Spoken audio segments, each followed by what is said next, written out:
Parametric differentiation देखो बहुत आसान है, स्पेशली इसमें भी मतलब ज्यादातर बच्चे गलती करते हैं जब डबल डेरिवेटिव पूछा जाएगा, है ना। तो जनरली आप देखोगे कि अगर जेई एडवांस में क्वेश्चन आएगा ना, तो इसमें सेकंड डेरिवेटिव का ही आएगा, मतलब पैरामेट्रिक। अच्छा, पैरामेट्रिक का मतलब सबको पता है, पैरामेट्रिक मतलब एक्स और वाई जो होगा वो आपस में, मतलब y as a function of x आपको गिवन नहीं होगा, आपको एक्स गिवन होगा as a function of t, हो सकता है ये पैरामीटर है, और वाई आपको गिवन होगा as a function of t, है ना। तो दोनों आपको दे देंगे as a function of t, और फिर आपसे पूछेंगे कि find out the value of d y by d x.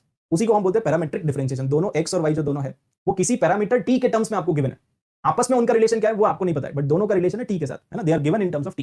जैसे फॉर एग्जांपल पैराबोला के आप ले लो, जैसे y equal to x equal to आप ले लो 80 स्क्वायर, है ना। पैरामेट्रिक कोऑर्डिनेट्स ऑफ पैराबोला याद है 280 ये होता है। अब इसमें अगर मैं आपसे पूछूं कि dy बाई dx निकालो, तो dy बाई dx निकालना काफी आसान है। देखो आप ऐसे निकाल सकते हो, dy बाई dx पूछा है, आप न्यूमरेटर और डिनोमिनेटर को डिवाइड कर दो dt से। ये जो न्यूमरेटर और डिनोमिनेटर है दोनों को आप डिवाइड कर दो dt से, तो ये आ जाएगा, नीचे आ जाएगा dx बाई dt।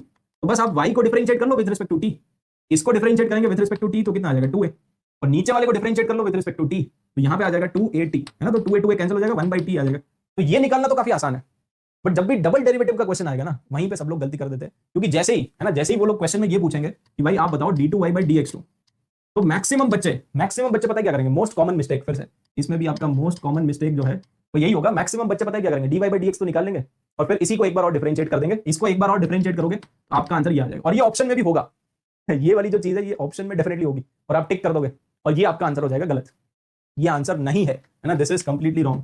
क्यों? क्योंकि आपने dy बाई dx निकाला ना, ये क्या है, ये dy बाई dx, और dy बाई dx जो है वो इन टर्म्स ऑफ t है, आपको निकालना है। तो इसका करेक्ट मेथड क्या है, देखो आप करेक्ट मेथड ही सीख लो। इसका करेक्ट मेथड ये है, आपको पूछा गया है d2y बाई dx2, ठीक है, ये पूछा गया है। इसका बेसिक डेफिनेशन क्या होता है, इसका बेसिक डेफिनेशन होता है d by dx of dy by dx। इसका बेसिक मतलब तो यही होता है ना, तो हमेशा आप बेसिक डेफिनेशन यूज किया करो, उसका जो बेसिक मतलब है उसको यूज किया करो।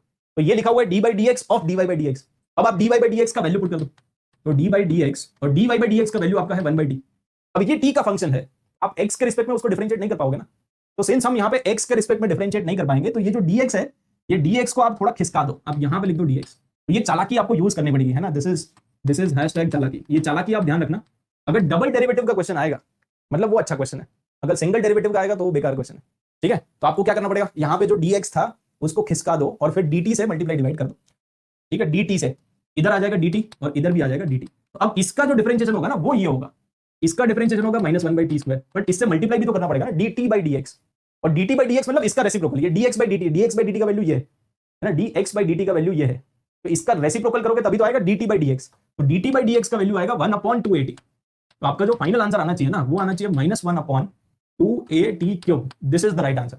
ये चमका। तो जब भी डबल डेरिवेटिव पूछा होगा तो एक्साइटमेंट में आके इसको डायरेक्टली डिफरेंशिएट मत कर देना, है ना। इसका डिफरेंशिएशन डायरेक्टली अगर आप कर दोगे तो आपका आंसर भी आ जाएगा, बट वो अल्टीमेटली गलत होगा, ठीक है। तो आपका प्रॉपर मेथड क्या है, जब भी डबल डेरिवेटिव पूछेंगे तो आपको ऐसा लिखना पड़ेगा, फिर dy बाई dx का वैल्यू पुट करोगे, फिर dt से मल्टीप्लाई डिवाइड करोगे, इसका डिफरेंशिएशन ये आएगा -1/t स्क्वायर, इसका डिफरेंशिएशन ये dt बाई dx आपका यहीं से आएगा, इसको डिफरेंशिएट कर दो, है ना। इसको डिफरेंशिएट करके dt बाई dx आएगा, वो आपको सब्स्टिट्यूट करना पड़ेगा।